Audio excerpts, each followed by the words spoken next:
used to believe that you could PMA your way out of anything. What?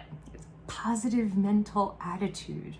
Years and years, I believed that if I could just think positive, I could get through anything. That's called toxic positivity. It's a real thing, and it's hurting us, and it has hurt an entire generation. But it's not okay. It's okay to not be okay.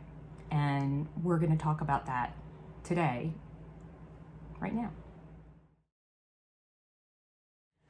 So there's this term, toxic positivity. And the first time I heard it, I felt like it was just another kind of outgrowth of cancel culture or something like that. And I didn't really understand it.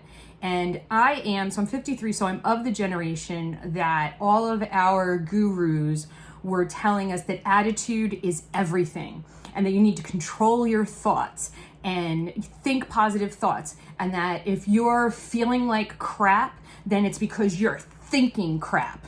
Stinking thinking is it's a term that they actually use in 12-step programs, stinking thinking. And to some extent, absolutely, our thoughts and our emotions are absolutely linked together. The point where it becomes toxic is that if you try to bury your real feelings underneath a pile of wonderful smelling flowers, it doesn't work. And toxic positivity can actually make you really freaking depressed, because what leads to chronic depression and anxiety, says the woman who lives with chronic depression and anxiety, one of the things that leads there is burying your negative thoughts, your negative emotions, and denying them their moment, denying them their right to exist, ends up making you depressed. It ends up with your anxiety just coming out of nowhere and taking your breath away. Just totally. For me, I don't have breathing issues with anxiety attacks. For me, it feels like someone is squeezing my heart. Like it's just like pressure and squeezing in my chest. And then, that overwhelming, if you've ever had an anxiety attack, that overwhelming, just complete dread, like everything is bad. Everything is just really, really bad. And I just need to curl up in a ball and everything is bad.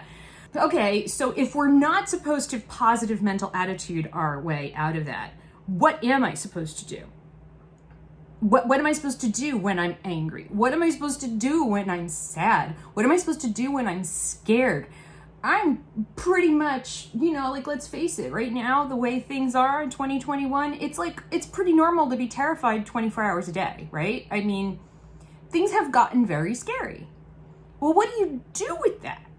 What do you do with all the emotions that are coming up around everything that's going on in your life? And then you've just got life stuff, right? Like you've got a family, you've got relationships, you've got kids or friends or coworkers, you've got all this stuff. You're having all these feelings. These feelings are not happy little bunny rabbit feelings.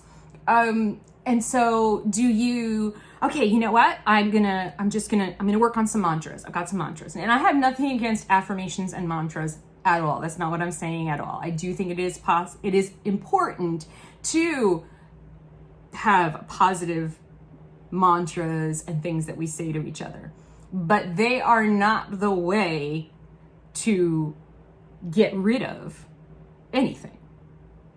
They're not. They'll just help you get some dopamine going. They'll kind of help you to reframe the way you're looking at things. They're very helpful, but they don't fix everything. What you first need to do is acknowledge the feeling. So let's say, I don't want to use a difficult example, so I'm going to start with something a little bit easier, and you're going to be like, how is this easier? Okay, so let's say I'm feeling grief. And you're like, how is that easier? Because, so my dad died about 27 years ago. And every once in a while, still to this day, the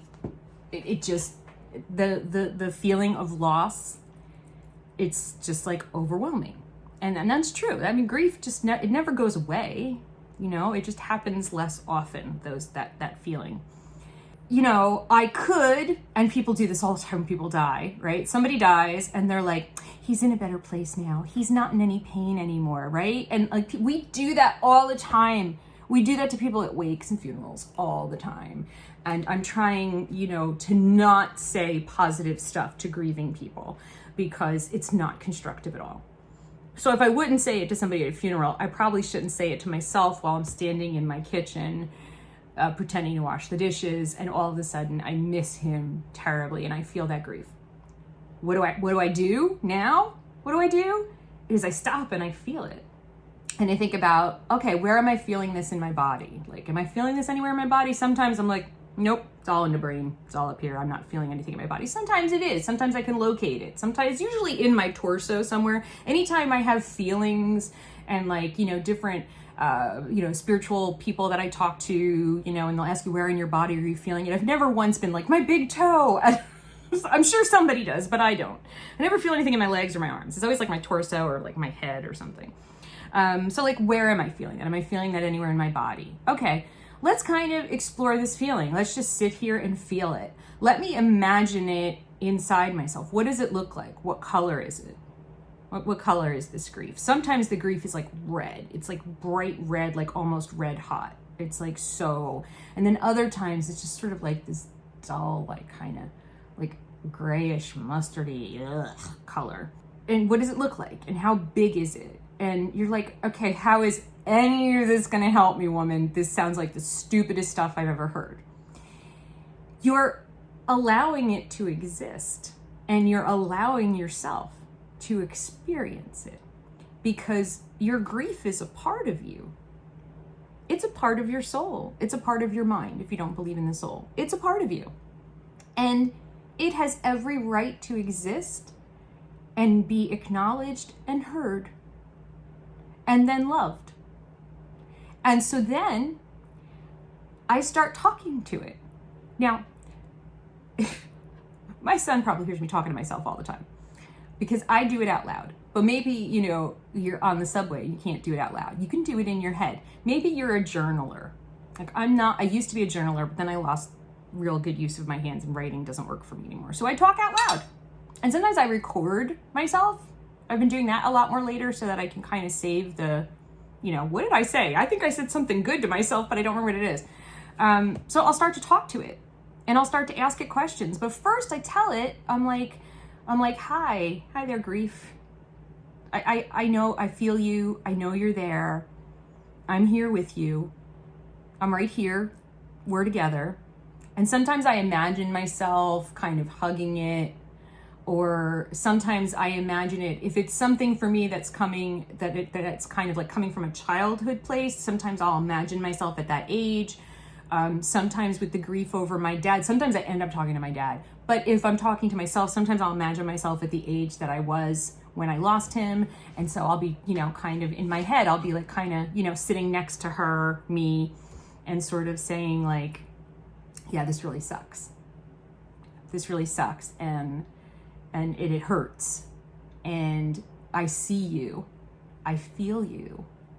I acknowledge you. I know you're there. And I don't want to bury you. And is there anything right now that you want to tell me? Is there like some reason like right now why we're talking? So in other words, like, why do I feel like this? Why are we talking right now?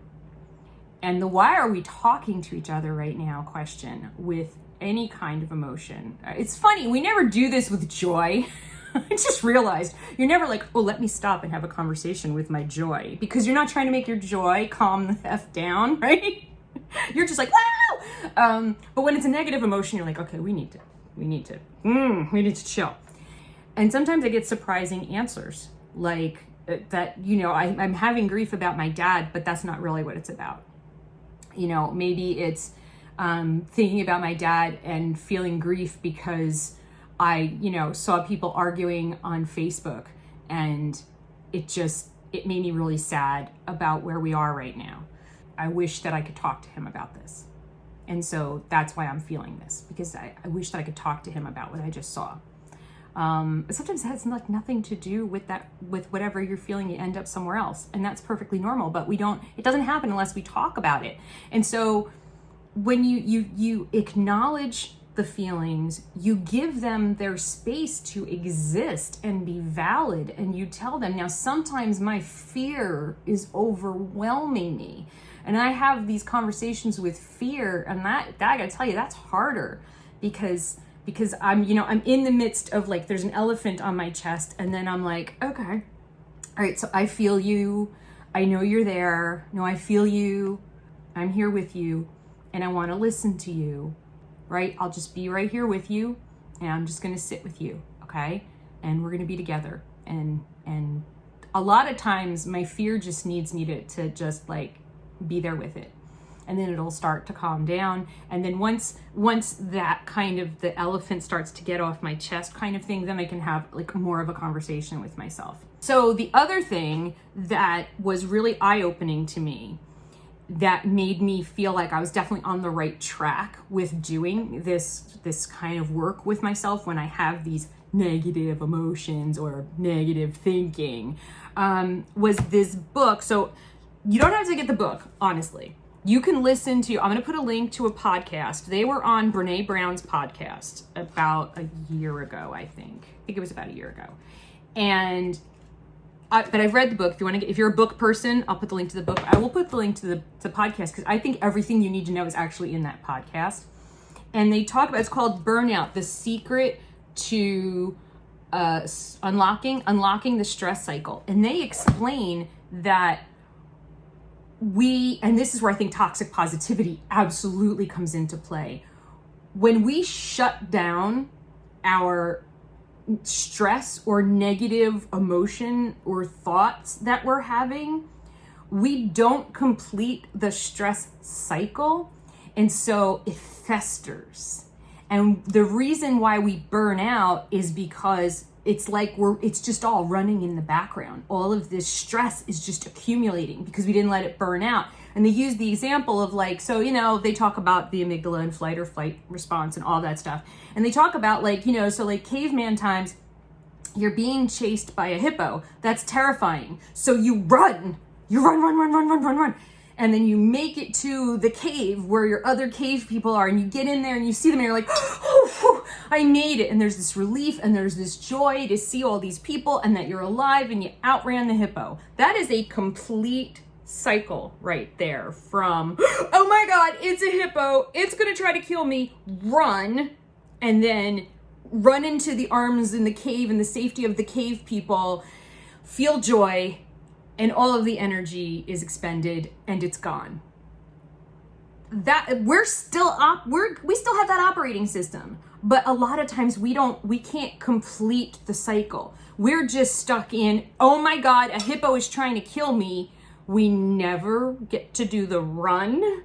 We never get to the point where we're at a place of safety and joy. We just, oh my God, there's a hippo that's trying to kill me. There is no hippo.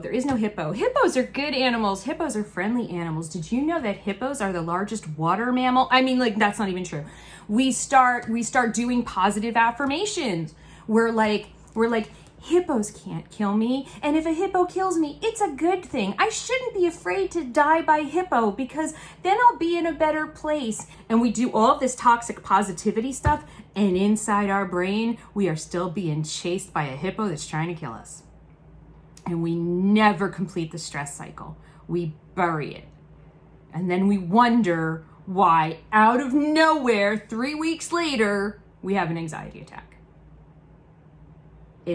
We make ourselves sick because we never complete the cycle. And that was mind opening. I was going to say mind bending, in a way mind bending for me, because it kind of explained something that I'd been doing with this talking to my feelings thing. But this is really great because it talks about physically releasing the energy. Things like jumping up and down, dancing, I remember one day I was really, really upset about something that was going on in our family. And I was very, very angry, but I couldn't express that anger because it was not inappropriate time or place for me to express that anger. And I didn't have, it just wasn't a good time or place for me to do the conversation with myself thing. But I knew that I couldn't just plug it up. I needed to do something. And I got on my stationary bike and I rode my bike like a madwoman. And my husband was just looking at me and I was like, I need to complete the stress cycle right now. I just need to complete the stress cycle. It was like soul cycle, but it was like stress cycle. And I was like, I just need to get the energy out, hun. Just need to get the energy out, hun. And then I can talk, okay? But right now, I just need to do this. And my husband was like, he's so used to me doing stuff. He's just like, okay, should I go upstairs? That would be great. If you could go upstairs while I'm doing this, that would be really, really great. And so I got that energy out. And then I was able to go run into the cave a little bit and get my joy from my cave people. And then I was able to talk in a much more constructive way about what triggered the anger in the first place. And I wouldn't have known to do that if it hadn't been for the podcast that I heard with them. I would have just talked to it, and the talking to it definitely helps in a lot of situations. But if it's a very, very intense feeling, now I know I need to move my body too. I need to do something. And you can also, by the way, I discovered from a friend that you can also move energy in your body by drinking water or like drinking tea. Probably better for it not to be caffeinated, but like I'll drink so I've got some like ice water here. If you can't, if you're just like let's say you're at work and you really need to complete a stress cycle before you hurt somebody, let's get some ice water. And we're moving the energy. We are releasing the anger. We are completing the stress cycle. Later on, when I get home, I'm going to do jumping jacks. But for right now, I need to do something to move this energy so I don't strangle this customer. Ice water. Now, about your return. So you don't have a receipt and it's been 120 days. Let's talk. So, there are ways to do this and we will talk about them more because we're going to revisit a lot of these topics. But listen to this podcast because this podcast was life-changing for me. And I hope that this was a little bit eye-opening for you. And I would love to know if you talk to yourself or if you try any of these techniques, how it works for you. What kind of surprising things do your feelings tell you when you ask them, what do you want to talk to me about? What are you trying to tell me? What do you want to tell me? I think you might find I have heard some really surprising things from myself, and it's been really good, really, really good. And that's why I want to share it with you. It's really good. It's so good, but it's not toxic positivity. It's just good. It's just good. And it's important to remember that, you know what? A lot of the time, and most of the time, it's not okay. It does suck, and it's okay to be upset.